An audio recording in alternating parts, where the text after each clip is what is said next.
Hi, everybody. Welcome back to another episode of Devil's Advocate Trades Edition. With me today is Perry. Perry, pronounce your last name for me. Well, Walder? yeah. Oh, that's easy. I just didn't want to take a crack at it and say it all weird. How are you, Perry? I'm doing well, thanks. Thanks for having me on. Absolutely. So the fun thing about Perry is that although he is no longer in trades, he dove into trades and actually ran his own company at the tender age of like 20 something. And then he decided, because he broke down like all tradesmen do, that he would move over to a life and journey in finance. But right now, let's talk about your story about what you got into, why you got into it, then how you branched into your own company. Because you had a really cool story when you and I first met. Yeah, it started, I grew up just building everything that I could. I used to grab scrap lumber out of dumpsters, and so I always knew from a young age that I loved construction and building. And then fast forward, I was at university, I was a volleyball player, and between my first and second year, I'd started a construction company just for the 4 months of summer work and realized in that time that I had done very well in those 4 months. And when I was comparing it to what I would make my degree when I left, it made a lot more sense for me to swap over. So in my second year, I ended up realizing that back injury was going to take me out of being able to play. And so once I left school, I decided to just go right into the trades and go all in and spent a lot of time starting out with expenses, some epoxy coatings and that kind of stuff, and eventually transition into a lot more rough carpentry work and rough framing and then renovations and some finished work as well. You broke your back in volleyball, yeah? Herniated the disc, so L4, L5, and we did herniation where I needed to have surgery when I was 20. It's wild. And then you decided to be a framer. Yeah, and that probably wasn't the greatest decision. What Mhm. ended my career was herniating 3 discs in my lower back on both sides. And so instead of just having sciatic on one side, I had it on both and got told I either stay in the trades and one day I won't be able to walk, or I can step out and either try and rehab it or get surgery. And I chose the rehab way. Hmm. All I heard from that was you were just a typical Albertan that when you hurt yourself, you were like, here, hold my beer. Let me show you what else I can do. Yeah, that lines up pretty good. Yeah. Well, so you managed to go through it and then you started your own business as doing framing, and then you started to step back from framing, but you were still running projects, yes? Yes. So nearing the end of my career, I was still doing some rough framing and went a lot more into renovations. Um, I was running guys, and then it got complicated because as I kept re-injuring my back, I kept having to take more and more steps away while I kept my careers running, and it definitely was stressful and put me through kind of a little bit of a mental whirlwind, just trying to run things. Just the re-injury keep popping up, and the mental side of that was something I really struggled with. Hmm. So if you didn't hurt your back, do you think you'd still be doing framing? Because I think you and I chatted about this as to why you got out. There's a couple of reasons. I loved it. Being able to create something with your hands every single day, like they got everybody that does that knows how rewarding that is. But the industry had also started to change when I was taking a look at staying in the industry or leaving. Brand prices weren't what they were. And there was just a lot of issues within the trade that kind of stemmed from just the production style and pushing towards doing it cheaper and maybe not always the best is what started bothering me. Hmm. Okay. I mean, it's a hard business to be in, but I mean, I always ask, like, there's always this like this question that I always want to kind of ask, and I'll ask you because you did the trades, you loved it, you needed to leave for a couple of reasons. It stopped being as lucrative as it once was, and you were breaking down, and you're like, if this was still highly lucrative, I might have been able to build a business where I had a bunch of employees, but when you're kind of behind the or when you've got the financial pressure pushing down on you to run crews, but you're not making the same money you were once making, and nobody really is anymore. Um, I know that because I walked on to new build, and what they were making, what they are making, depending on the companies that you're with, is very different. It differs for every company, but they're not making what they were once were. So I know that the builders have kind of really kind of tightened their purse strings, for lack of a better term, in the new build sector. And for many reasons, I always just chalk it up to kind of greed. But, I mean, that's just me. That's my opinion. Opinions are like assholes, Perry. Everyone's got one. But the question I always kind of burns to ask people is, like, if you could do or be anything you wanted to be, what would it be? It's actually a question I was talking to my brother about the other day. Because to be honest, I still do work on my own house. I would still renovating it to flip it one day. I still love to work in the trades. And when I was younger, all I wanted to ever do was be in construction and build things. Um, See, and I thought your answer would be so different. I figured you'd say like pro volleyball.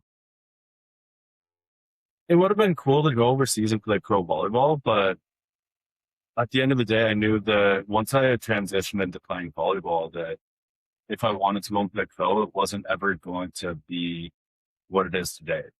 And so even I was really lucky in high school. I was playing with guys like Jackson Howe, Jesse Nelson, and Matthias Elser, just unbelievable athletes that have now gone the pro road, done phenomenal things. Jackson Howe's playing on our national team. And so it's really cool to see these guys that I grew up with play. But I was not as fit as these guys. So I always knew that that wasn't going to be my long-term goal. And I think what also helped is I had an uncle that played really high level lacrosse for years, played in the NLL, played in the Western Leagues for years, and he loved it. But I also got to see what happens when sport is your life. Mhm. And while you're young, if you give your years up to sport, you lose the flexibility on being able to choose your career path down the road. Because by then you have a family, you have responsibilities, you got those you got. I was lucky to be able to pivot at a time that my responsibilities are really low.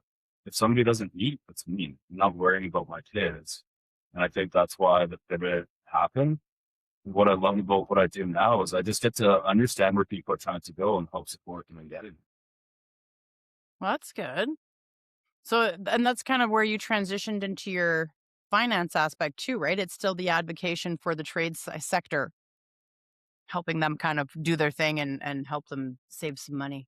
Because we all know that trades are bad for saving money. And I think if somebody hasn't been in the trades, it's hard to understand them. Like getting up at 5 a.m., doing your workout till 7 and getting into the office at 8 and leaving at 5 is completely different than showing up on site at 7 a.m. and tell your wife, yeah, I'll be home for dinner. Some stuff happens and the job's still got to get done. So you're not off site till 9:30, 10 o'clock at night. And then you finally pull up in front of your house, you're in the driveway and you're just taking a breath. And sometimes I wouldn't use the truck for 15 minutes, half an hour when I first get home because it was just, I felt like everything had spun around me all day. And it's the only 30 minutes of peace I was going to get before I walked in. There was a whole other different battle at times because, yeah, I said I'd be home for dinner. Other things took over.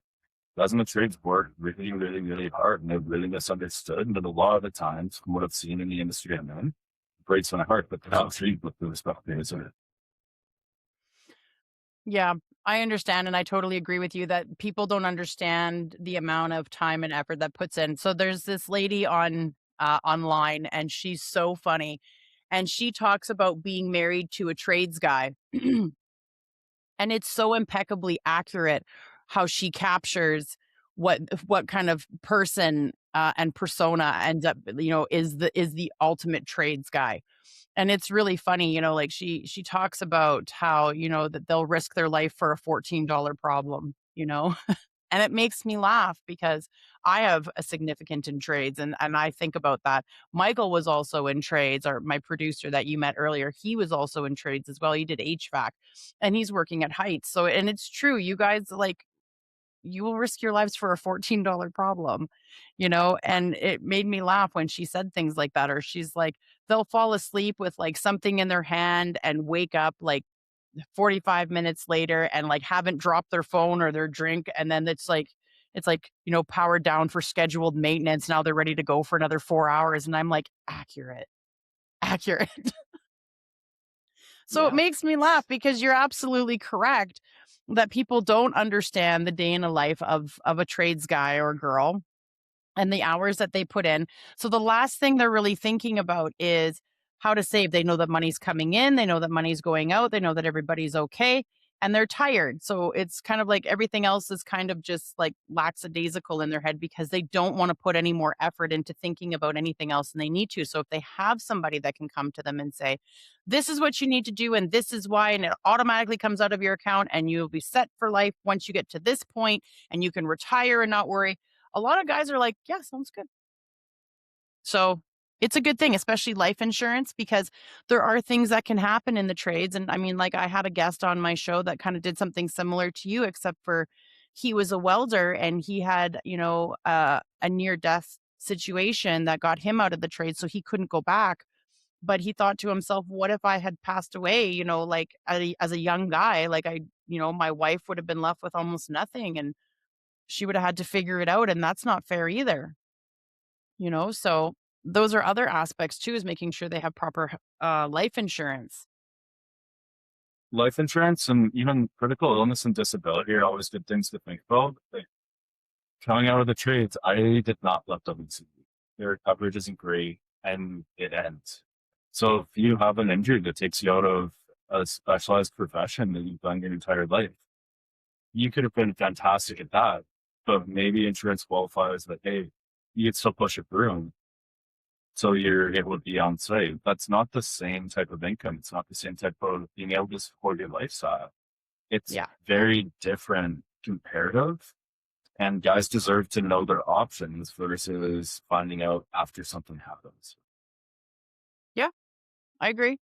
I think options are great though. Like I love options. Like whenever I'm dealing with my clients, I'm like, here's 3, 4, 5 options. Like we could do this any which way.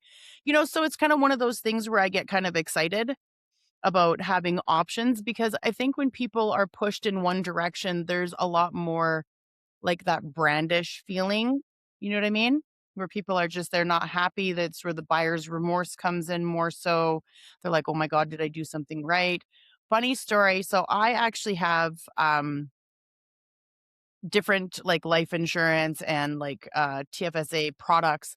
And they're like scattered amongst different firms. And I did that on purpose, but then I forgot about one that I was putting money into. And it was like Christmas when I called and was like, "Why is this what's happening here?" Like, totally didn't even pay attention, didn't even know. Forgot about completely about it for, like, 2.5 years, and they're like, "Oh, you got, like, X amount of dollars in it," and I was like, "Oh, well, Merry Christmas to me, that's lovely. Keep going." But at first, I was kind of like, "Why is there money coming out of my account? What is happening right now?" But, and then I figured it out. It's because I 'cause I'm one of those people that puts little Easter eggs everywhere so that if something happens, it's like when you find 20 bucks in your pocket and you're like, oh shit, I got 20 bucks in my pocket. Yeah. It's like that. Pair of jeans I haven't worn in 2 years and I put them on and it's like Christmas. What's that? It's like when I put on a pair of jeans that I haven't worn in a couple of years and I get up $100. It's like Christmas. Right? Exactly. I love that. It's like little fun surprises that you're like, oh, look, I have money. This is fantastic. Yeah.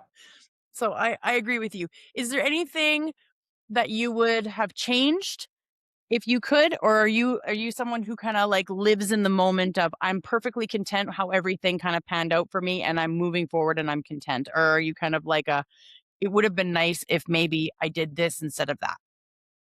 Looking back on my time running my company, I wish I had hired a bookkeeper.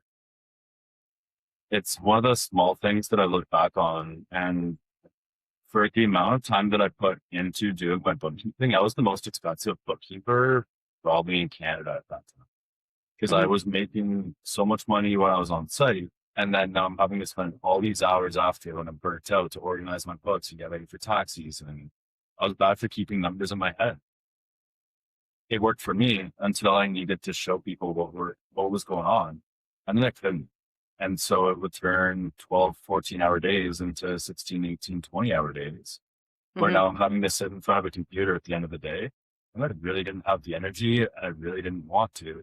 Or if I just worked with the bookkeeper, it would have been really cheap compared to how much time it cost me in the long run. And it would have saved me a ton of time. That's a good point. I'm glad you brought that. You know what? That's actually really, I've never actually heard someone say that, but it's actually very true. And that's why, so as an entrepreneur, you learn that you're not going to be able to do it all. You can't. Um, Most people who are entrepreneurs who have an idea and want to set it in motion and be an operator as well will eventually burn out. Okay? That is something that will happen. So if you don't hire people in the right places, especially somewhere, and this is a big one, you nailed it, is bookkeeping, is where a lot of trade guys don't get a bookkeeper. They try and do it themselves, or they get their spouse to do it, or their girlfriend to do it, or a buddy to do it. They try and get somebody to help them if they're not doing it themselves, instead of just hiring a designated bookkeeper that has the background. So that's funny. I like the way you put that. I like the most expensive bookkeeper. And it's like, yes, you were. So there's that. That and being open to talking to a fractional CFO. Now that I'm in this industry, I talk to them all the time. And that's something else that their perspective really could have helped at times, understanding cash flow, other options. That could have been really beneficial. And even Yeah. like I work a lot on the financial planning side, where I've come to realize accountants are great at ticking the boxes and making sure that you're complying with CRA. But when it comes to building your life out, you want to take a look at how everything is working across your life, not just in one single year. And so that comes Mhm. to paying yourself in dividends or salary or a combination. You want to understand the pros and cons of each and how it's all going to work together. And so working with people that that's what they specialize in, your time can be better spent doing what you specialize in. And you can be more efficient because you can, instead of burning yourself out, staring at a computer, punching in numbers and swearing at the computer, you're now able to just be on site, make your money, and then get some peace when you get home versus I have this list of 1,000 more things I have to do. 100%. I agree. And I love that you said that, that you can focus on what you specialize in while they focus on what they specialize in. So it's not taking away, because it's almost like you're burning the candle at both ends if you're doing both. I agree with you. I agree with you. And from what I've seen from my time in the trades and my buddies that are still in the trades, spend more time at work than almost anybody else right now. And by the Yeah. time the guys get off, I remember having conversations about how I would have loved to spend more time with my girlfriend at the time. There's a reason my relationships kept blowing up. I wasn't there. And a few guys that I've talked to have talked about how it sucks that they're missing games and just time with their families they wish they could get back. Yeah. The hours are incredibly demanding, as are the tasks. And so there's a lot of guys in trades that will miss certain things, especially if you're an owner of a trades company. You will miss celebrations and time, and your partners can sometimes feel neglected, because you're out doing all of those things.